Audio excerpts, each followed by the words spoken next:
Hi everyone, this is Erica Wood from the Hopkins County Extension Office, and today I'm going to be talking about a special group of plants known as epiphytic cacti. So what makes this group so special? Well, epiphytic cacti are indeed true cacti. They do belong to the Cactaceae family, but they may live in a little bit of a different climate compared to the arid desert regions that we're used to cacti belonging to.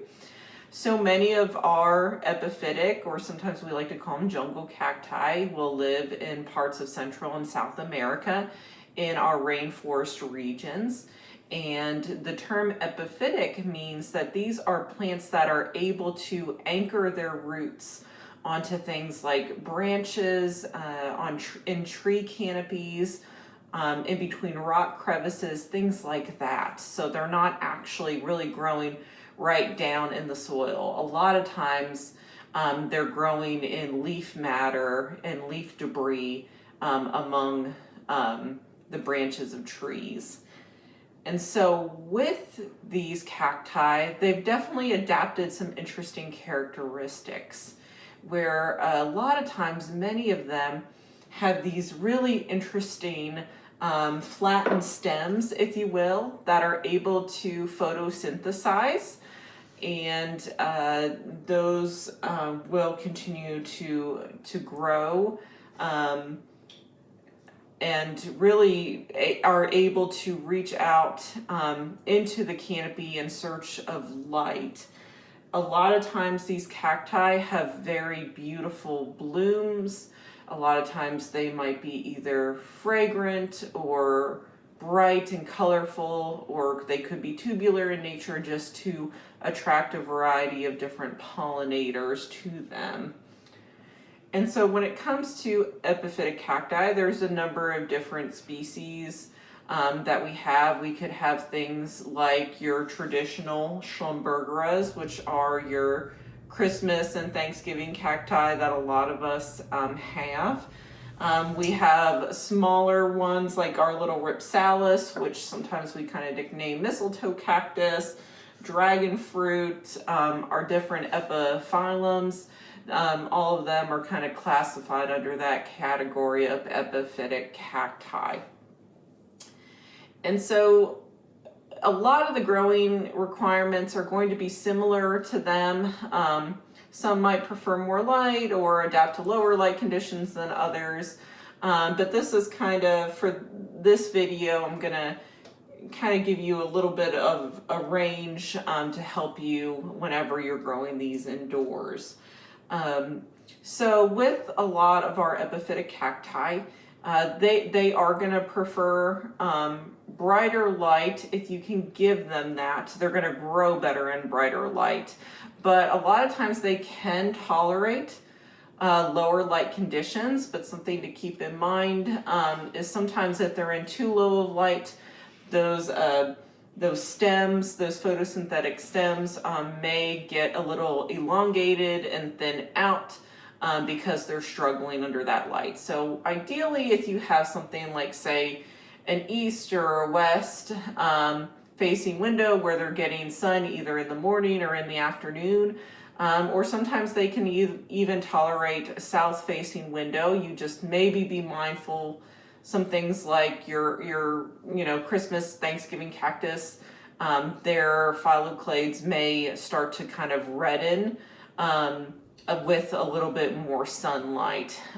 So, just kind of be mindful. It may not necessarily hurt the plants, but sometimes even a little bit too much light can kind of change that coloration and hopefully not result in any kind of scorching or things like that.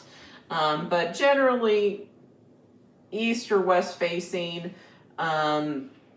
thrive more in a little bit brighter light, those kinds of things.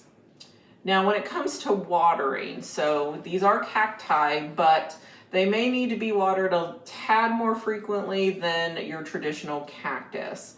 Really, just a good rule of thumb, when you're growing a lot of indoor plants, is going to be, taking your pinky down into the soil about 1 to 2 inches. And if the soil feels pretty wet to the touch, you're not going to need to water it. If it feels pretty dry, then you are going to want to water it.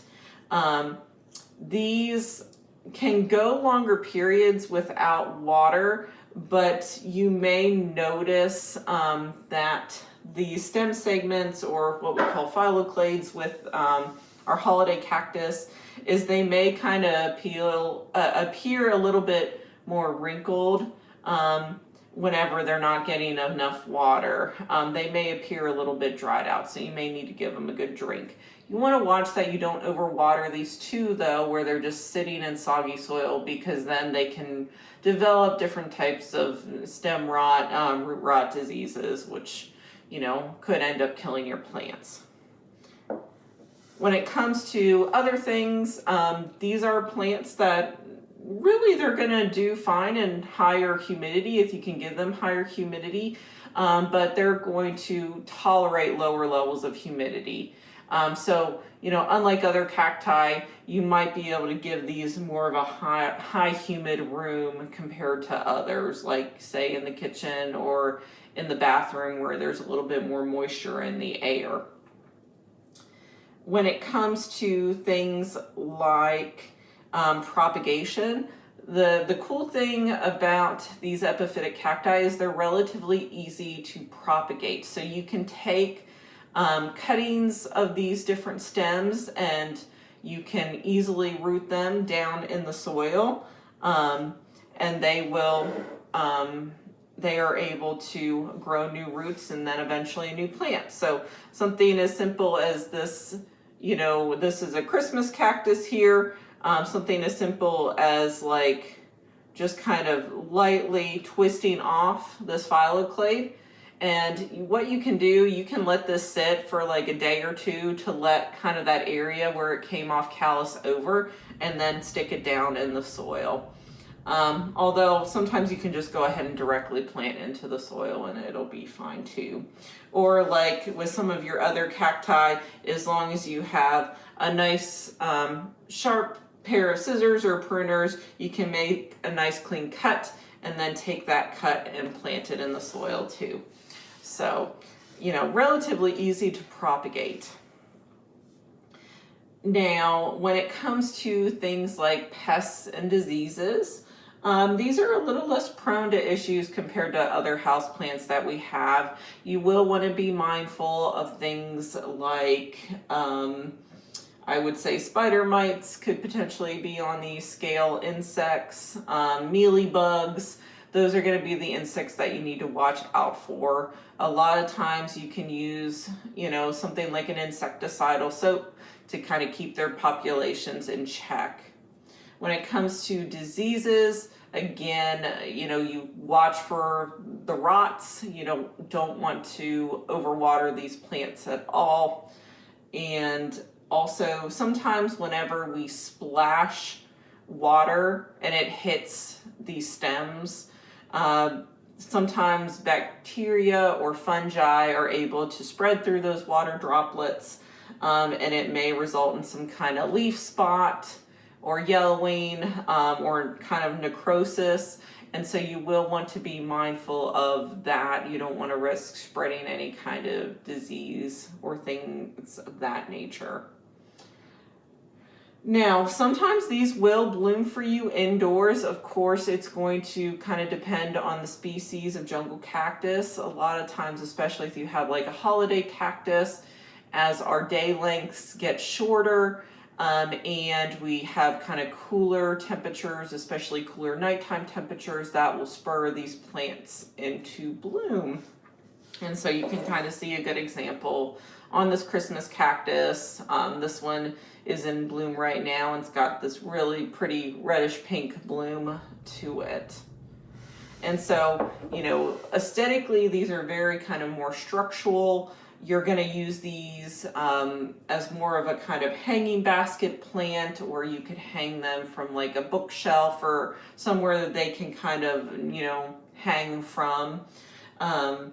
But they really are going to be grown more for their foliage, for these interesting stems that do in fact have spines on them, similar to traditional cacti, although they may not be as pointy, although they could still maybe prick you a little bit or just kind of be a little bit annoying.